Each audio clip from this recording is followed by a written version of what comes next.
warahmatullahi wabarakatuh. Perkenalkan, nama saya Syafinatun Masyito dari kelas 11 Teknik Otomotif 3 akan mempresentasikan tugas PKK, yaitu proses produksi rekayasa konversi energi. Konversi energi dapat dilakukan melalui konversi dari limbah pertanian sebagai bahan baku untuk dibuat arang briket. Proses pengarangan briket dapat dilakukan dengan langkah-langkah seperti: pertama, penyediaan bahan baku. Bahan untuk pembuatan arang briket, misalnya tempurung kelapa, kayu bakar, kulit durian, sekam, kulit kakao, atau bahan lain yang berasal dari sampah organik.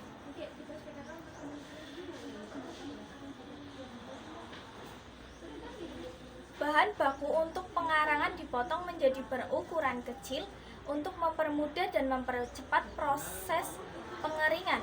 Pengeringan dilakukan dengan cara dijemur sinar matahari sampai bahan kering sehingga proses pirolisis berjalan sempurna. Proses pirolisis yaitu proses pembakaran tanpa oksigen atau karbonisasi untuk memperoleh karbon atau arang.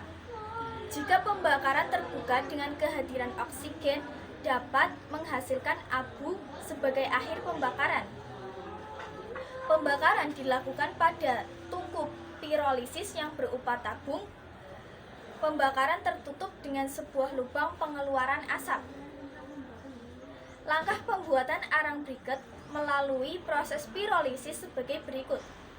Bahan arang yang sudah kering dimasukkan ke dalam alat pirolisis melalui lubang pemasukan, dan lubang pemasukan ditutup rapat kembali setelah penuh, sehingga satu-satunya lubang yang terbuka adalah tempat keluar asap. Kedua, nyalakan api tungku dan jaga agar tetap menyala. Asap pekat keluar dari lubang asap yang dapat disalurkan melalui pipa untuk dapat diproses lebih lanjut menjadi asap cair. Ketiga, pembakaran dihentikan ketika asap sudah tidak keluar lagi dari tungku. Dalam pembakaran tergantung kepada jumlah bahan yang dimasukkan ke dalam tungku. Dan keempat, alat pirolisis pada tungku dibiarkan tertutup, tidak boleh dibuka selama 24 jam. Jika dibuka dalam keadaan panas, maka dengan adanya oksigen, pembakaran dapat berlanjut sampai arang yang terbentuk dari proses pirolisis menjadi abu. Setelah 24 jam, arang pirolisis dibuka dan arang dikeluarkan. Ketiga, penepungan. Arang dihaluskan dengan cara ditumbuk dan diayak agar diperoleh kehalusan atau butir homogen atau seragam. Keempat, pencampuran. Pencampuran tepung arang, kanji, dan air dilakukan dengan menyiapkan tepung kanji dan air dididihkan sehingga menjadi kental dengan perbandingan antara tepung kanji, air, tepung arang adalah 6 gram, 30 gram, 60 gram. Tepung arang dimasukkan dalam kanji yang sudah mengental sehingga menjadi adonan arang briket.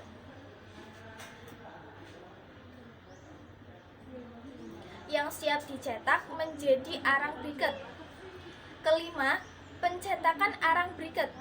Pencetakan arang briket dilakukan dengan menggunakan alat pencetak arang briket. Cetakan arang briket dapat dibuat secara manual dengan menggunakan pipa paralon atau bambu dipotong sesuai dengan ukuran yang diinginkan. Langkah pencetakan arang briket dengan cara memasukkan adonan ke dalam pencetak arang briket, kemudian dipres atau dikempa untuk memperoleh kepadatan. Adonan arang briket yang sudah padat siap dikeluarkan dari cetakan. Adonan dapat dicetak dengan berbagai variasi bentuk sesuai dengan keinginan dan tujuan penggunaan. Keenam, pengeringan. Arang briket yang telah dicetak masih mengandung kadar air yang tinggi sehingga dibutuhkan pengeringan yang dapat dilakukan dengan melakukan penjemuran atau menggunakan pengering buatan. Ketujuh, penggunaan produk arang briket. Manfaat atau kelebihan briket antaranya: 1. Arang briket merupakan bahan bakar yang ramah lingkungan.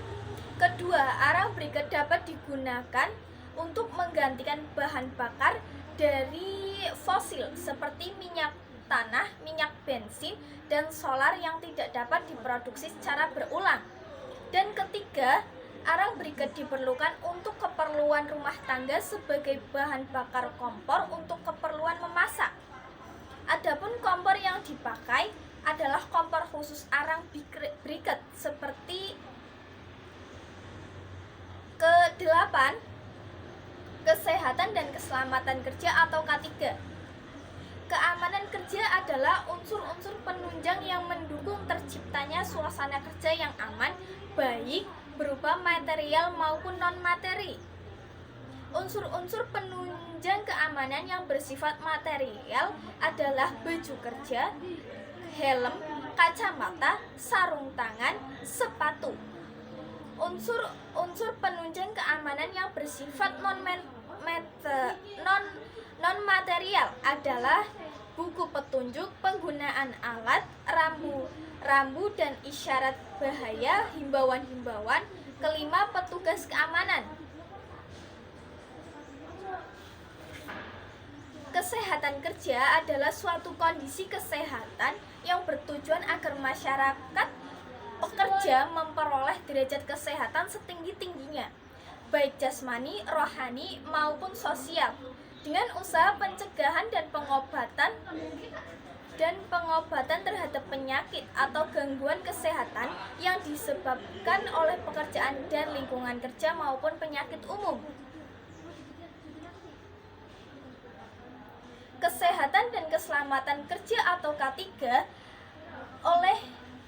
pada dunia usaha dan dunia industri harus diperhatikan dengan seksama oleh semua tenaga kerja dalam lingkup kerjanya dengan memperhatikan hal-hal berikut. Nomor 1, kembangkan sikap tanggung jawab atas keselamatan diri.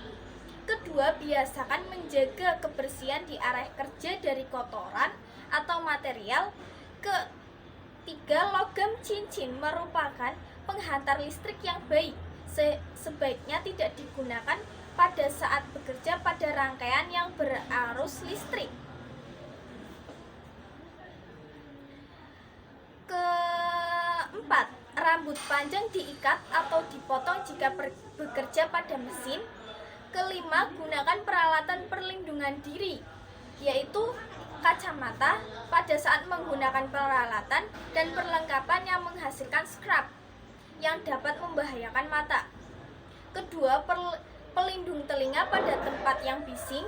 Ketiga, sarung tangan glove melindungi tangan dari kecelakaan kerja.